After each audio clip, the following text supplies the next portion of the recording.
यह भारत का वो कुंड है जहां भगवान परशुराम ने अपनी मां की हत्या करने के बाद अपने हाथ से चिपकी हुई कुल्हाड़ी से मुक्ति पाई थी।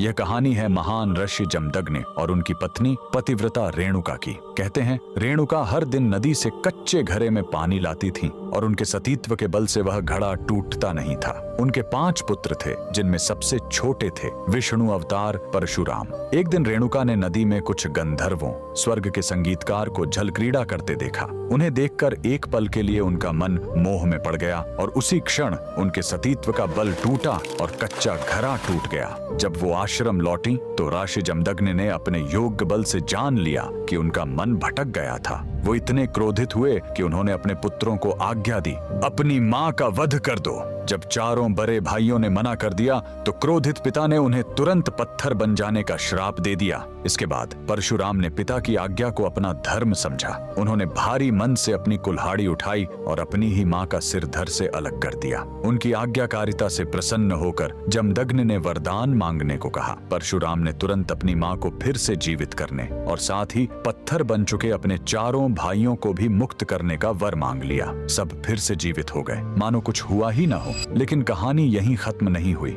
मातृ हत्या का पाप उस कुल्हाड़ी पर एक दाग की तरह चिपक गया और वो उनके हाथ से अलग ही नहीं हो रही थी। उस पाप से मुक्ति पाने के लिए वह दर दर भटकते रहे, लेकिन कोई भी तीर्थ उस कुल्हाड़ी को छुड़ा नहीं सका। अंत में वह पहुंचे पूर्वी हिमालय की लोहित नदी के किनारे और जैसे ही उन्होंने इस कुंड के जल को छुआ, चमत्कार हुआ। कुल्हाड़ी अपने आप उनके हाथ से छूट गई। यही पवित्र स्थान आज अरुणाचल प्रदेश में परशुराम कुंड के नाम से जाना जाता है। आज भी हर साल मकर संक्रांति पर हजारों श्रद्धालु यहाँ इस विश्वास के साथ डुबकी लगाने आते हैं कि यह कुंड उनके सारे पापों को धो डालता है, ठीक वैसे ही जैसे इसने स्वयं भगवान परशुराम को पाप मुक्त किया था। भगवान परशुराम को दिल से मानने वाले सभी भक्त कमेंट्स में जय परशुराम जरूर लिखें।